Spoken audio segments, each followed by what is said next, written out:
welcome back to the British Keelboat Sailing online match racing sessions. Tonight we are going to be debriefing the Harkin Youth Match Racing Championships and the Marlow Ropes Women's Match Racing Championships. Tonight we'll be covering the pre-start dial-up positioning, the pre-start circling, burn time v time to go, upwind falling for the dummy tack, upwind slam dunk defence, downwind wind shadows, Elliott 6 metre boat handling tips plus the basics. So we're now going to break down the pre-start into different areas. So as we know, we've got a blue boat and a yellow boat. You can actually see the colours very clearly on this video, but the pin end is at the bottom of the screen and the starboard end at the top of the screen. So we've got I and L coming together. What you'll see on the video is they are entering at 4 minutes. So they're crossing this line perpendicular to the start line. They have now entered. As soon as they head up, the stern will be in. At this point, it's quite important that somebody on the boat, doesn't matter who, can call that you have entered. This then makes everyone aware that they can continue up and to meet the port boat. Remember that the port boat has tacked, so they're naturally going to be slower. And the further back L can be on I, the better and more in control that they're going to be. As it turns out, in this situation, I is in a good position. They've got good gauge, which means distance between the two boats, to them be in control. So if L bears away at this point, I can bear away with them and stop them from jibing, and L also doesn't have a tack. So really, really strong position for I here, and really nicely done. So we've just come out of the dial-up, as we've just talked about, and then we sail away from the line on port, where we come across some circling. So why do we circle? What you see is a lot of new matchers, you see them going round and round in circles, and then they miss the start, which means that they probably don't know why we're circling. We're circling to gain position on the other boat and get into a position that's going to help you win your winning start. Another reason is if you haven't been in the dial-up for very long, you might have quite a lot more time to kill. And the 2 and 2 go together. So what direction should we circle in? If we use this background picture as an example, both boats are on port, as we stated, going away from the line. The front boat needs to jibe onto starboard and then come up to close hauled as soon as possible to then go into their next spin. Any big manoeuvres like that are going to be slow, and if you're in a boat such as an Elliott, you might find that you just go sideways a bit too quickly. So it's really important to be in sync with the crew, and the helmsman be in sync with the crew. Also, make sure you're trimming your sails accurately. And if you do need to extend and gain speed, make sure you do it on port once you have tacked back onto port after the jibe. Why wouldn't we circle? We might not circle if it's lighter winds, and therefore you're just trying to keep the boat up to speed the whole time. Whereas a manoeuvre like this may just kill your speed and just might be game over and you miss the start. Another reason is if it's the other end of the scale, you may end up with it being too windy, and actually the boat handling is quite a big manoeuvre, and is it really worth it? Bearing that in mind, there's definitely good and bad places to do these circles. What we can see here is this big red circle, should probably be green really, because that is where we want to circle. In that position is brilliant. As I said, if you need to extend, you want to always extend on port into the yellow to give you that extra distance to have manoeuvres on the way back to the start line. This is what you often see is the boat snaking and that means that you use the distance along the line. If you go too far into the green, you're at risk of then going into the orange, which means you may not make the start line because you're then beneath the pin lay. So this is why it's really important that we've got the crew calling the following. So what we have here is an example of how we might call the time and distance, but also the boat length. I'm going to talk about it from a personal experience and what we do in our boat. We're quite lucky that we have quite consistent teams often. This means that we keep the communication the same, whatever boat we're in. It then just keeps the controllables a bit easier.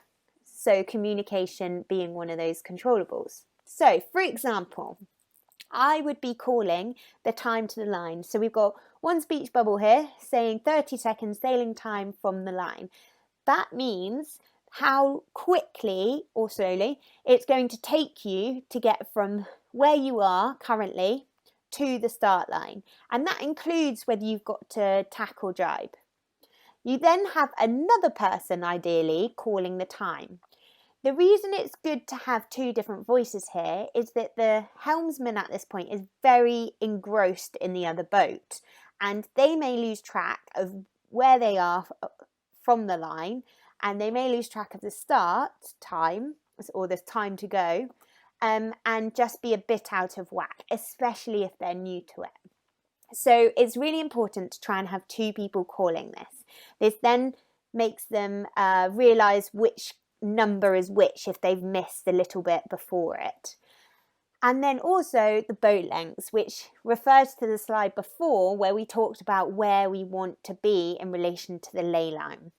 I think a lot of the time new match racers come in and it's all on the helmsman, but there's no way that they can point the boat in the right direction, spin round in circles and know where they're going, and also tell the crew what's going on. So it needs to be the other way around. The crew need to be telling the helmsman what's happening, how far away they are, how much time they might need to burn, so whether they need to slow down, how much time they have in relation to doing another spin, and all of these things need to be taken into consideration. As you can imagine, it's probably quite difficult to take this all on board when you are learning how to match race. But what I'm trying to provide is an ideal scenario that you can hopefully as a team bring together and work out ways of doing it in the best way for your team. One thing that's important to highlight is we are literally just touching on areas that came up quite frequently in the championships that have just happened, so at the youth match racing championships and the women's championships. I will be going into more detail in each of these areas in due course, so please don't be worried if you're not picking all of this up in one go. We will go into more detail. There's a few technique things that are quite similar to fleet racing that we just need to remember, and then there's a few match racing specifics which you may not do as much in fleet racing, one of them being the upwind slam dunk. So here we've got 4 diagrams. Looking at diagram number 1, we have the yellow boat crossing on starboard. This boat is going to try and tack so that they are in control of the port boat. There's a lot of risks that go with this. As tacking boat, you have no rights. The blue boat can then, once you have completed your tack, the blue boat can then luff you head to wind. So what you need to be able to do is count to 2, roughly, as a rough rule of thumb, so that you give yourself enough distance that when you have completed your tack, the blue boat can't get to you, but also can't tack out straight away. That is the ideal situation. So what we have in diagram 2 is that the blue boat has headed up, however, they aren't able to reach yellow, which is brilliant for yellow, because they can then, in diagram 3, yellow can bring their bow down and get going again.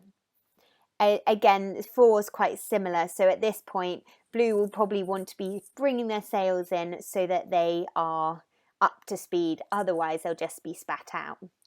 Obviously, as blue in this situation, you're relatively in control. So just going back to diagram 2, where the blue has taken yellow head to wind, as blue, you have the speed, you haven't just tacked. So make sure that you don't just hold them there for the sake of it. As soon as you get the bow slightly forward of yellow, I would pull your sails in and then go. And then if you need to, eventually you can then bring them back up and crawl in with boat on them.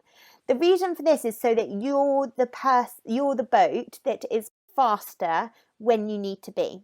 Yellow has just tacked. They're going to be slow. They haven't completed their tack, so they're going to be even slower.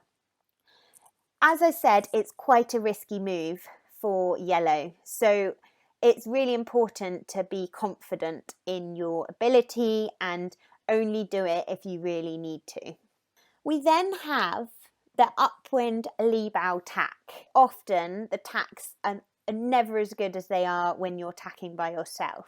And the reason for that is so much focus is looking at the other boat and everyone getting a bit distracted. What we're going to do is just watch this video through so that we can see the lee bow tack. You don't want to be stuck like this boat is. So actually, Square's done a pretty good job here. We're just going to watch that through again, and I am going to keep pausing it. At this point, Square's just tacked. Whether they've tacked or not, they should start bearing away so that they can then head up once the port tack has completed their tack onto starboard. They've gained a lot of gauge from the boat that has tacked, and this is just from a little bear away, aiming at the boat to make it unclear almost of where they should place their lee bow tack. Obviously, if you push it too much as the port tack boat, you are going to infringe and potentially get a penalty, which is not what you're aiming to do. You're aiming to lee bow tack and hopefully encourage the other boat to tack off. So moving on to downwind, it's really important that as a trail boat, you know where you can provide dirty air to the lead boat to try and reel them in a little bit. So here we have a little video. I'm going to talk through it as it goes. We have I in front and Y behind. I goes for a jibe, Y goes for a jibe. This position here is exactly where you want to jibe. Now at this point, Y should be matching I's angle. If anything, they let them get away with it because they're now to leeward of their line. Basically, it's really important that you jibe and reel them in. Whether they were trying to go low to then try and get an overlap, that is quite possible. But actually, I don't think from that position they're going to get it. What they need to do is get on their air and then duck down to try and get an overlap to take them into a luff. So I'm just going to run through a few other observations and boat handling tips. So it sounds really simple, but do the basics right. It's something we talked about in our introductory session. So make sure that you're still sailing the boats well, especially if you're new to match racing and you've sailed keelboats or dinghies before. Sail it how you would in a fleet race. You're trying to go as fast as possible at all times. Make sure you check the boat when you get in and out and add any tweaks you find useful. So, for example, we used to bring our own Y flag. We used to adjust the tow straps. And there may be little subtle things that help make your boat handling easier. The rules on what you can do will always be in the sailing instructions, so just make sure that if you did want to do something, it's okay in the sailing instructions. Check the setup. So you can't change the rig in match racing. You can change the jib cars or the Traveller or the Cunningham, the outhaul. Again, sail it as if you were in a fleet race. I think people get into match racing and forget about the basics. Another one is what type of hoist. So that might sound a bit simple, but actually in something like the Elliott, you can do a windward or leeward hoist. The windward hoist is really powerful in medium conditions. Leeward hoist is good for the light winds and the heavier winds. So make sure you're all on the same page and know when you're going to get the pole out, who's doing what. Write down your roles and responsibilities before the event. What I mean by this is, and I've mentioned it in this session, don't put all of the pressure on the helmsman. The helmsmen can't do it without the crew. Make it into a team effort, all have an input, and then at the end of the day, it's likely that the helmsman will make the final decision because they have the stick in their hand. They shouldn't even be worrying about the little basics. So again, try and take on responsibility as crew, and as helmsman, give the crew a chance to get into it and don't expect it to be perfect straight away. Just on upwind sail setup really quickly, one of the boats in particular came up to me and said, Kate, we're really slow upwind. And then I went behind them, and this is what I saw quite consistently. But they weren't the only boat. A lot of boats were sailed like this. So looking at the setup, we have, if you look at the boom to start with, that's not on the centre line. It's fine not to be on the centre line. If you are all hiking as hard as you can and your legs are burning and it's quite windy and the boat isn't flat. What we can see in this picture is that none of the crew are hiking. We've got the traveller really far up, but the main sheet ease. This makes it really open.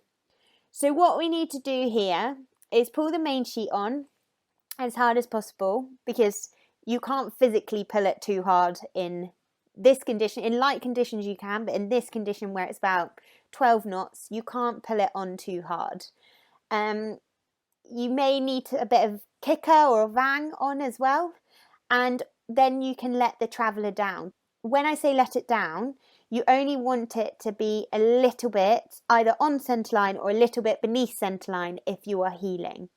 But you're always aiming to get that boom on the centreline.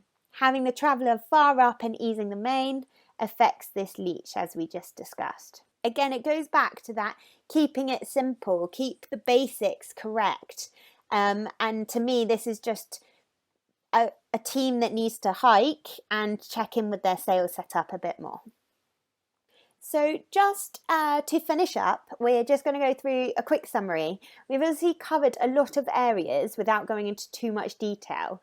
So this is more just a reminder of things we have talked about, but also things that you may have come across at the events. So pre-starts, stick to your plan and go for the start that you want. Don't be dictated by the other boat. If you get pinned, don't be afraid to stop. You see a lot of boats sailing far away from the start line and then being late for the start. Just stop, especially in a boat like an Elliott where it's quite simple to get out of sticky situations.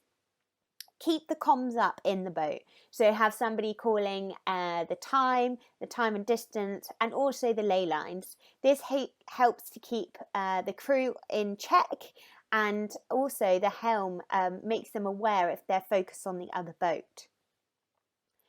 We didn't go into detail about this.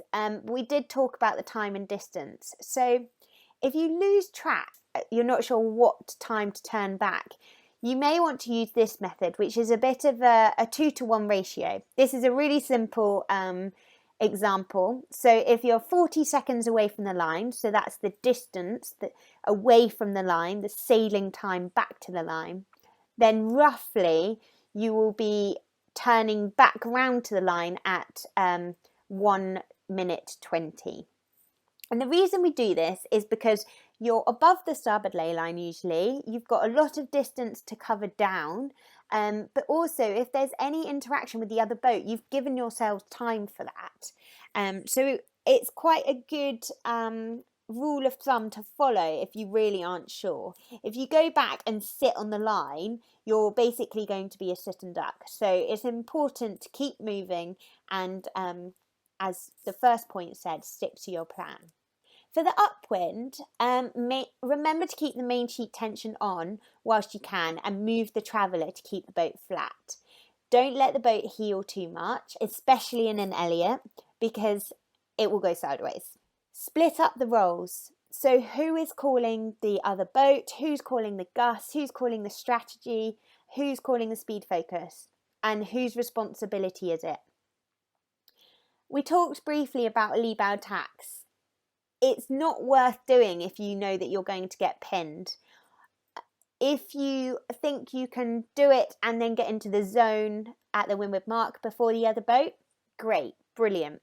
But be wary that it doesn't always work and you may put yourself in a worse off position, and there may be other options.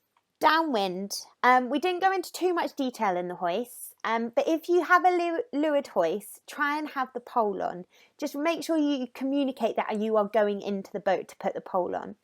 If you don't get it up, make sure you have somebody pulling the guy round and also have a human guy. So that means have your arm out of the boat so that you can get the kite flying as soon as possible. Remember the twinners. There's no reason to go round the windward mark with your twinners not set, especially on the first lap, because you've either just got into the boat or you've just finished another race, and that should be an automatic thing for either the bow or the pit to do a little checklist and make sure the boat is set up for the next run. And think ahead, don't be afraid to get rid of the pole if it's about to get messy.